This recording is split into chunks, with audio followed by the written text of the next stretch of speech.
Off top, Venus rotates backwards. Play the music. This is the Domonique Foxworth Show.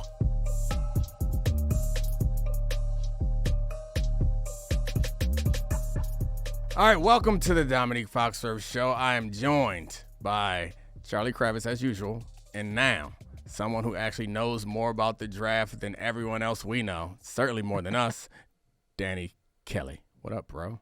Not much. How you guys doing? Did you know Venus spins backwards? I did not know that.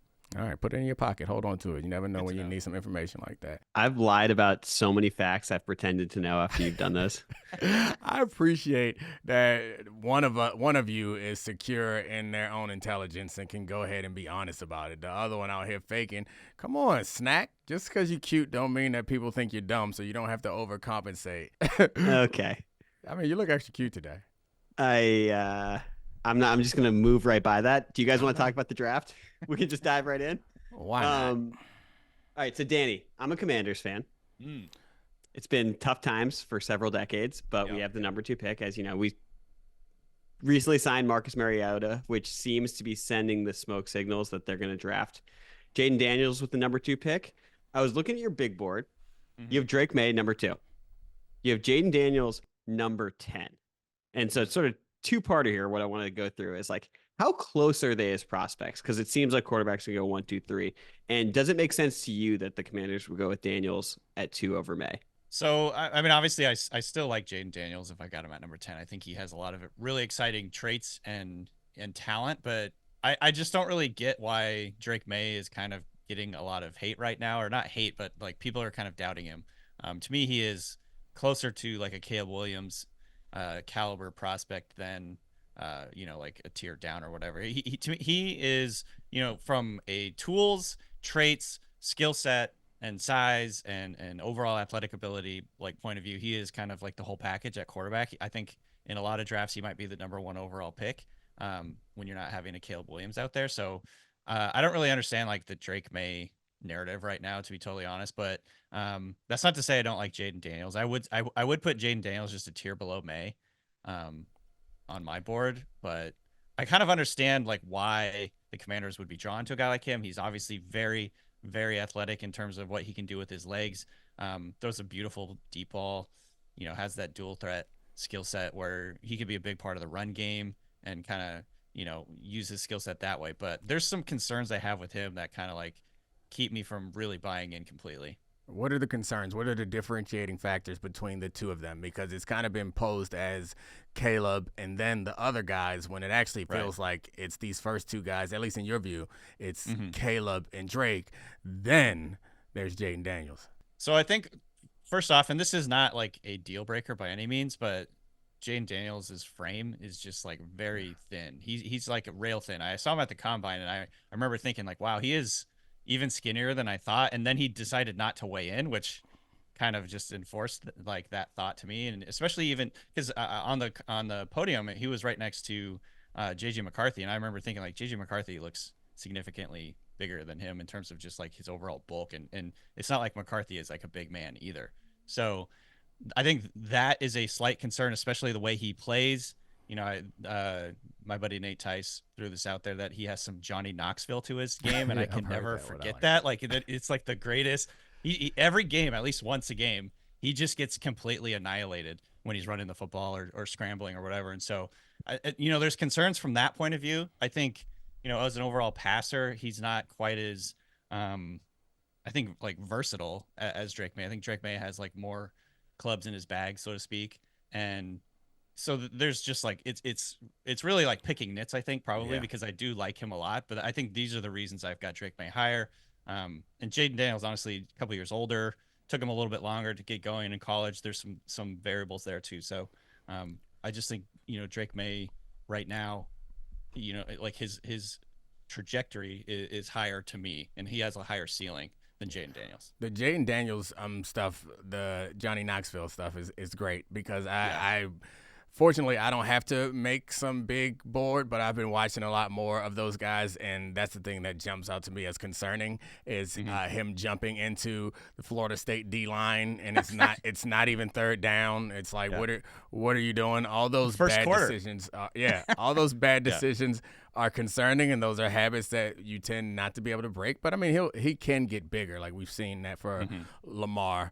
But the high floor that you get from a running or a quarterback with running ability, I guess you also get some of that from Drake Maye, but not as nearly as much. But I guess you're not valuing that difference as much as some people are, right? Well, yeah, and that's the thing is, I guess, question is how much are you going to use that? If Washington drafts him with the idea they're going to make him into a Lamar style runner, that I can actually understand that. If they want it to just be sort of like a part of the offense and sort of like a change up to the offense, like that's to me a little bit different. But yeah, Jayden Daniels, extremely explosive, slippery runner. He is, one of a few quarterbacks I've ever studied really that can turn any play into like a 70-yard touchdown at any given time. He's that kind of runner. I don't think Drake Maye has that potential. I think Maye is more athletic than people are giving him credit for in terms of his ability to run. He scored something like 16 touchdowns in his college career, so he's not like necessarily afraid to run the ball. But yeah, Jayden Daniels, a whole different type of prospect from that point of view. If I forced you to make the argument the other way, is there an argument aside from the like constructed offense around running ability? Is there like what are the shortcomings to Drake Maye, or what are the superpowers? What is the areas for growth for Jayden Daniels? Like, how do you construct this argument? Because like they're very smart people in the front office now. At least we believe that the new front office is smart. And if they are leaning his direction, give my man Snack some hope, baby. I can actually pretty easily do that. So first of all, when I was watching him the first time, I just kept having visions of Russell Wilson, the way he throws the football down the sideline. He is incredibly, incredibly accurate, like these moonshot passes down the field. And so from the way that we're designing this offense, we're going to run the football, run play action, throw it deep. Like I can build a case to have Daniels do that because he has, number one, obviously the athletic ability to like be utilized on bootlegs and run stuff that is big, like a read option run stuff. But he also can really throw it deep, create these explosive plays. That was like one of the biggest things that he did last year in terms of just pushing the ball down the field, creating explosives. That's really how you win in the NFL these days. It's really hard to dink and dunk down the field consistently. And so his deep ball accuracy and aggressiveness and just pinpoint ball placement down the sidelines is really something that stood out to me. So I can see a team falling in love with that, a coaching staff falling in love with that. I think, Washington has some pretty good receivers in theory. I'm still like holding out belief in Jahan Dotson as like a good player. And so, if they want to be that run the football and throw deep and create explosives, I think that's where Jayden Daniels has a slight edge over Drake Maye, who is, to be honest, a little bit more scattershot, I'd say, with his accuracy than Jayden Daniels was. His accuracy on all three levels, or just his deep ball accuracy, you would say? I'd say just his deep ball accuracy for the most part. I mean, and I guess that goes to your point about Drake Maye having all the clubs in his bag. Is like he may not have as good a driver as Drake Maye. See, golf talk. I know what a driver is. Yeah, I got you. Yeah. Take that, Snack. You're not the only one that can go golfing with goofy golf friends. But yeah, I don't go. Oh yeah, Danny Kelly. The story behind this: I'm going golfing with Kevin Clark. Oh yeah. And he keeps on texting me saying, this golf trip's going to be a movie, bro. Embarrassing. And I don't know if he's saying it ironically or not. Well, he better be, because otherwise that's embarrassing. Oh, my God. What is the, I don't know why. Maybe because I'm tired and hungry why I'm feeling pretty negative right now, but I think I understand the way that Caleb Williams has success, and I have a better feeling after talking to you, Danny, how Maye and Daniels could have success. But what is the concern? Like, if things don't go well, like, I guess there's always the situation that the quarterback lands in, but is there a skill set that you're expecting to develop for each of these guys, or an Achilles heel? I guess my guess for Caleb would be holding on to the ball too long would be his Achilles heel, trying to make a big play where there isn't, which is what your man Russ, his problem is too. Right. For Caleb Williams in particular, I think the most frustrating part about watching him play is you just want him to like hit his back foot and get the ball out. There's so many plays from last year, especially where he drops back and kind of has a guy he could maybe hit, but then just decides to scramble around, run around, try to make a big play. There was, I think, a lot of circumstances around the team this year where his defense is really, really bad. I think some of the offensive design wasn't necessarily, best for him, just like getting rid of the ball quickly. It was more like a big play type of offense. And so, yeah, that's the big thing is can he go into the NFL and play on time, play in rhythm, get rid of the football, not take sacks, because he takes a lot of sacks. And that's the other problem with Jayden Daniels too, is like his pressure to sack ratio is really high. I think with Jayden Daniels, the worry is that he doesn't really have like the keep the play alive and make a pass and kind of like, get outside the pocket and make a play type of deal. It's either he, throws off his back foot as he hits, as he gets to the top of his drop, or he takes off running. It's kind of like, those are the two things he does. He doesn't really have the all break outside the pocket and find a guy downfield, which is what Caleb Williams is really good at. So, and of course, if you can run like Jayden Daniels, you probably do the same thing. But I think those two guys in particular need to like iron that part of their games out as they get to the next level. And then, with Drake Maye, I think it's just like same deal as Caleb Williams in some ways, where just take the easy throw, man. Like you don't have to play hero ball in every play. One of the things that kind of stuck out to me with Drake Maye is he's very, very aggressive. Sometimes he'll just throw it into triple coverage and you're like, man, just dump it off and live to see another play. So, I think a lot of these, or all three of these guys, obviously have things to work on when you get to the pros. And I think most of the stuff that they have is coachable. So that's why I'm still very high on all three of them. But it's not like these are perfect prospects by any means. I'm a tiny bit scared now that Cliff Kingsbury, who designed an offense for Caleb Williams to hold the ball too long, might be coaching Jayden Daniels, whose problem is that he doesn't protect himself physically. Yeah. And given your history with quarterbacks who struggle with protecting themselves physically, as a Commanders fan, might be reminiscent of RG3. So you better enjoy this first year, buddy. Enjoy this first year. You know what? I'm looking at Chris Sims' top 6 quarterback prospect rankings. You know what he has? He has Jayden Daniels 2, number 1 in other years. So I'm just gonna pretend that's the correct board at all times if he's our pick. I'm a Danny Kelly guy. Yeah, I am too. I trust. Don't try to jump on our side now. We don't want you, golf man. I mean, Chris Sims, the buttons are all the way up on that shirt on the Hunger Games Capitol halftime show. Let's talk about receivers for a little bit, because people have talked about this being like one of the best receiver drafts of all time, and it seems like there's a big one that's part of a big 3, and then PFF has 10 guys in their top 40 who are wide receivers, and a lot of them are awesome prospects in this late first round or second round. But how big of a gap is there between Marvin Harrison, Malik Nabers, and Rome Odunze? I don't think there's a very big gap. I think it's funny because it's kind of like choose your flavor. With Marvin Harrison, he's sort of a complete guy. That's my flavor. Complete guy. I like that flavor. That's why I have him ranked number 1, in fact. Yeah. No, he's got size, speed, athleticism, burst, explosiveness, extremely good body control, which I think is one of the like big characteristics of his game, is like he can reach back behind his hip and reel in a pass, or go down really low, running full speed and not really slow down and just keep going. He's such a good, and this sounds stupid to say, but like catcher of the football, he's a great receiver. He really, has great hands and just body control. So to me, he's like kind of the complete package. And Malik Nabers is, I just been kind of explaining it as he's pure sex. He's just explosiveness personified. He's just so fast. Flavor. And if you want that element in your offense, which I think every team does, he's a great example of that. He's really good after the catch. I think that's kind of where he separates himself from the other two. Is his yards after the catch ability is incredible. Every time he catches a football, he could create a touchdown kind of deal. And then with Rome Odunze, another guy who's like got a pretty complete skill set, but just I don't think he's quite as explosive. His testing numbers were really impressive, but he on the field, I wouldn't say he's nearly as explosive as the other two guys in terms of yards after the catch. His yards after the catch numbers aren't that great. He's more of just a prototypical X receiver, guy who can win on third downs when you need someone to win in the red zone. Throw it up to him, he's going to come down with it.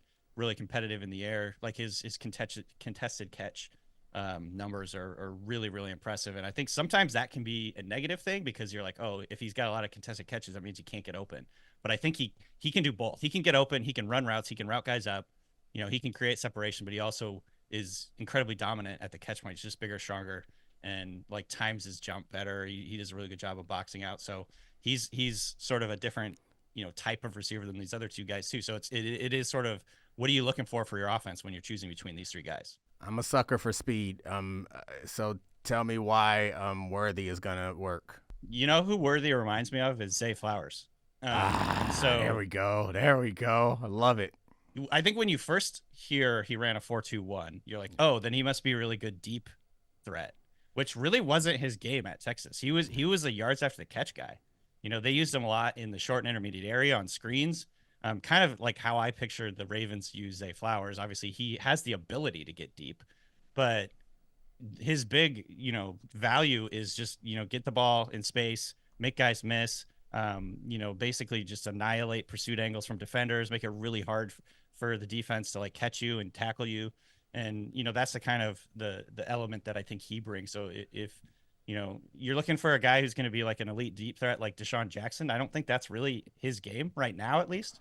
If you look at the numbers, he was not a very good deep threat for Texas last year. So he's more of a yards after the catch creator, explosive threat that can, get him the ball and then let him do his thing. I got a question for you, Domonique. This is a question that was bantered about on the Ringer Fantasy Football Show. Really good podcast. Thank you. We need a podcast beef. Yeah, Pablo, because we're late for this podcast because of Pablo Torre finds out. So That's our beef. So Marvin Harrison Jr. is skipping the pre-draft process to actually work on being a better football player. You went through this. Would you have been more prepared for rookie training camp, actually practicing drills and training to get ready for camp or the combine?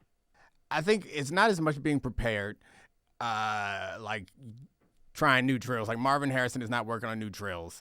He doesn't have the playbook that he's going to. I think it is more important, honestly, to rest. Like what are the rookie wall that everyone hits, or not everyone hits, but lots of players hit. In part, it's because that you don't have an off season. Like you go from your season being over to then dedicating all your time and energy to preparing physically for the combine. And then after that, you might get a little break before you're into, before the draft happens. And then you're into mini camps and then training camp. And so like mentally, emotionally, and physically, I think that's the best thing. If you could, that could help you be in better shape than do what most of us best receiver in the draft guys have to go through in order to get picked up. That makes a lot of sense because rookie camp starts like a week or two after the draft. I feel like I don't actually remember, but it feels like very soon after the draft ends. Yeah, I remember. Well, I got on a plane the next day.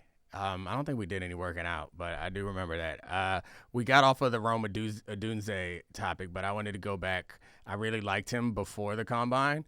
Mm-hmm. But I got a question for you. Scale of -10 to +10. How did you feel about that not the foolishness. How did you feel about that 3-cone drill business? So for those who don't know, Rome Odunze wanted to get a specific time in 3-cone drill. He kept knocking over the cones, so he kept doing it. He stayed out there and kept drilling and drilling and drilling while everybody else was gone. I will not share my opinion because you can't tell it by the tone of my voice at all. I would say I'm like a neutral 0 on that. I think it was, excuse me, I think it was like performative for sure. And it doesn't help that he didn't get it. You know what I mean? Like he failed at ultimately at getting what he wanted to do. So, but I do appreciate, that in a day and age now where a lot of players are not even running the 3-cone at all. And a lot of guys are not even doing short shuttle. He's out there competing. He's out there trying really hard. At least there's that. I do think it is performative a little bit. But I ultimately fall like kind of right down the middle.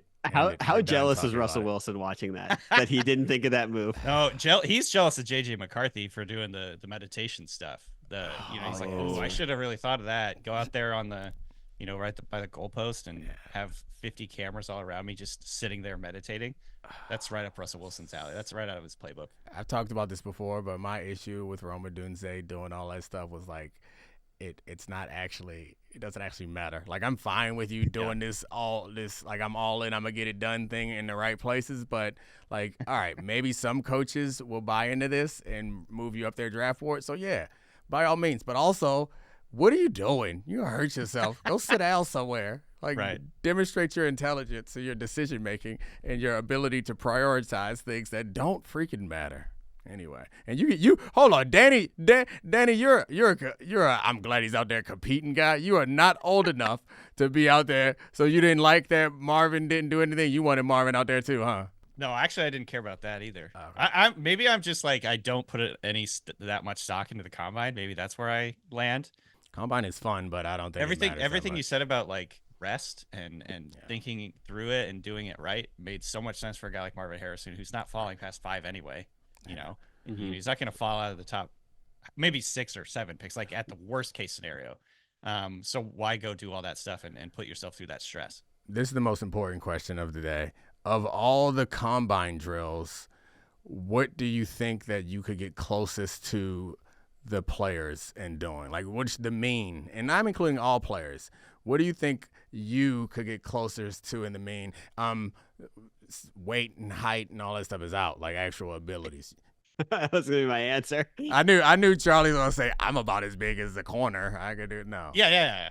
I mean, I'm 6'1", 195, so I'm about the size of a corner, I guess, except for I'm not nearly as ripped, probably. There we go. We need wrong 3 cone. Wrong kind of weight. Yeah. We need 3 cone. Or short you can shuttle. Short shuttle? Okay. In my day, this is decades ago now, I was pretty quick. You know what I mean? Like quick back and forth. 6'1", that's a shock. Short shuttle for a 6'1" guy doesn't sound like, I don't know. Okay. I remember back in the day, you ever do Sweet 16s? Did you play basketball growing up? Not really.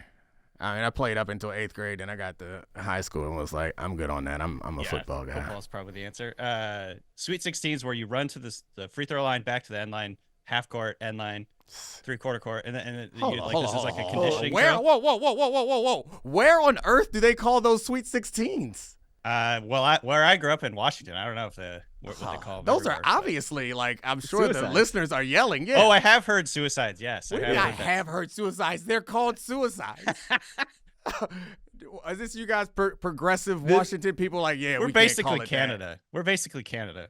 So this is the first time I've listened to your podcast for years, and I think I'm right between you and your co-hosts in age, and I've taken your side on every single like nomenclature dispute, and this is the first time on our podcast I'm stunned by it. That's well, unacceptable. What can I say? Maybe I could be remembering wrong what they're called. Nah, you're just a progressive person who recognizes that we probably shouldn't call anything suicides. Yeah. Okay. This was the 90s. I mean, everything went back then, you know. Can I ask one last Marvin Harrison question, which is, so we've seen drafts before where it's like the top receiver, if you were to project ahead of their career, like top receiver versus the field, who is going to have the best career? Like, I think in like a Calvin Johnson draft, a Larry Fitzgerald draft, those prospects were so far ahead of people that it's like, compared to the 2nd, 3rd, 4th, 5th receiver, you're going to take them as most likely having the best career. Mm-hmm. Marvin Harrison Jr. versus the field. He's going to a decent situation with Kyler Murray. Would you be willing to take the Marvin Harrison versus the field bet that he'll be the best receiver from this draft? Yes, I think so. Here's why. Because I'm a little bit worried that. So, first of all, I think Marvin Harrison's the best receiver in this class, pretty clearly. And then my other worries are, what if Malik Nabers goes to the Giants? And then what? And I'm like, then he's stuck with whatever quarterback there is. What if Odunze or whoever Malik Nabers goes to the Jets, and then they get 1 year of Aaron Rodgers, and then who knows, like another 30 years of quarterback misery. I think all the other guys I think are pretty solid, but those 3 are like pretty clearly in a class of their own in terms of like the talent, the production, the profile of a draft prospect. And so to me, it would be, I'm betting on that trio. And I think Marvin Harrison being almost guaranteed to land with a good quarterback with Kyler Murray. It's obviously not a guarantee yet, but that's how it feels like it's going. Landing with a guy like Kyler Murray in an offense that seems to be ascending, I'm taking that bet all day long versus like not knowing exactly where Nabers or Odunze are going to land. And they potentially could land with a really bad quarterback situation and be stuck for years playing with some crappy offense. Yeah, I'm going with Harrison. So Brock Bowers, this is something I think has been pretty interesting to me, because I think if you watch college football for the last few years, he's someone that you know is essentially a dominant player. Like, I think you can make the argument he was the best offensive player on both of Georgia's national title teams. And one of those is when he was an 18-year-old freshman.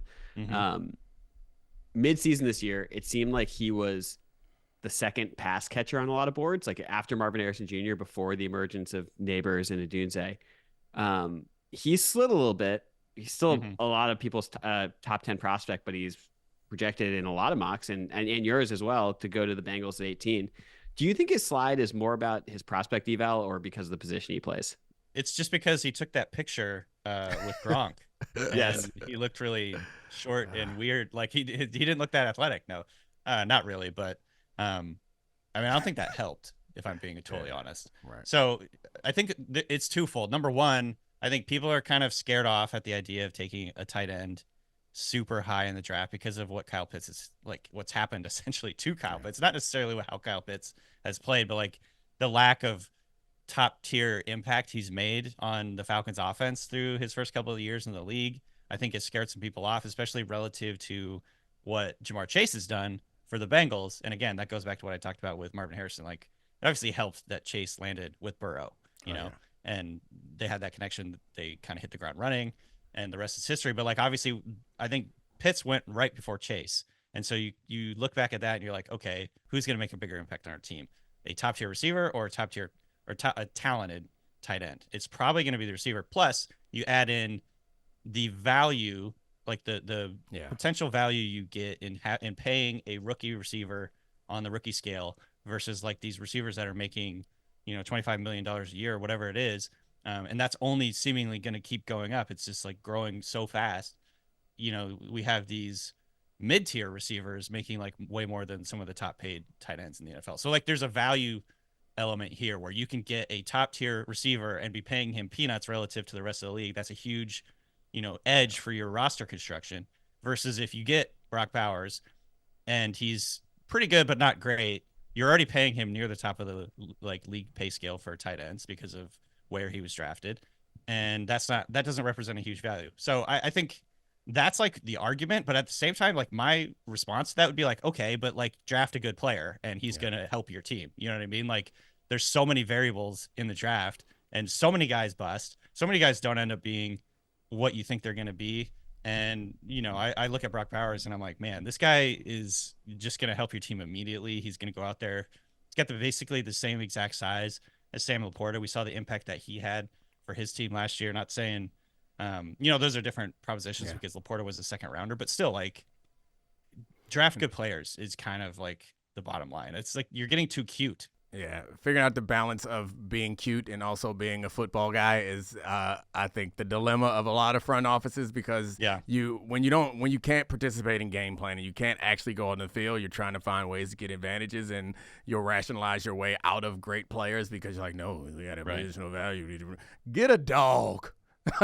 Sometimes you need a dumb football guy in the room, which I think there's no shortage of in Detroit. That's like, hey, we need a middle linebacker, a running back, and a Laporta. Give him to us. Let's do it. I see my guy Cooper DeJean. You got him sliding down on your board, or at least relative to how I feel about him at 19. We're gonna do a new update here, and I'll have him at 16. So he's I like him a lot. Like I mean, and obviously the big question is he a corner because he's white? Oh, like not damn right. He's a corner. I think he's a corner. Yeah. Yes, that's all I wanted. I saw that you have him listed as a defensive back, and you just do I? No, you call all the corners defensive backs. Oh, okay. Yeah, so I forgive you, but I saw that, and I was like, I'm about to have an issue with this racist that is on my show. But no, all your corners are defensive back. I allow it. You do have him comped to a black person, which it's impossible to comp him to anybody else. Like you can't. There are no white corners except for like. What if Bradley I would have Moss. just lean in and just do Jason Sehorn? I think I would have loved you more. I was like, I know he's trolling. Yeah. It would have been fantastic. His rare versatility. I see you sneak that safety in there. You snuck a little safety. Well, he in did there. play. Rare he did play. I know he is versatile. I'm just messing with you. By the way, the NFL maybe is like gonna make him a quote unquote defensive back. We'll see. I think he could play corner, but I think so too. I want him to. The versatility does help because there is there's value to him being able to do that. A lot of the great corners are capable of doing those things, but I just want to play corner for the historical significance. I know, right? And for people to have someone to look up to. That's white kids need a role model. You're welcome. Totally. You too can play the most important position on a football field. Yeah, trailblazer, right? All right, Danny, I appreciate you so much. Charlie, you cool too. Thanks a lot for joining us. I'm looking forward to getting more into this tape and then just reading your piece and stealing your opinions and presenting them as my own. Thank you for giving me permission to do so. Yeah. Implicit. Thank you so much for having me. I appreciate it. No problem. We'll have you on again after these players flop, and we can say, Danny was wrong. It will happen, I'm sure. Some of these guys. Right. I appreciate it. Charlie, you got anything? I'm just hoping Brock Bowers doesn't drop to number 20 and get drafted by Arthur Smith in Pittsburgh, because that would yeah. That would be a disaster after the Pitts experience. We can't have that. All right. Thanks again, Danny. Thank you, Charlie. Thank you to all the great producers, Megan, Serafina, Kevin, Brian, Cortez, and we out. This is the Domonique Foxworth Show.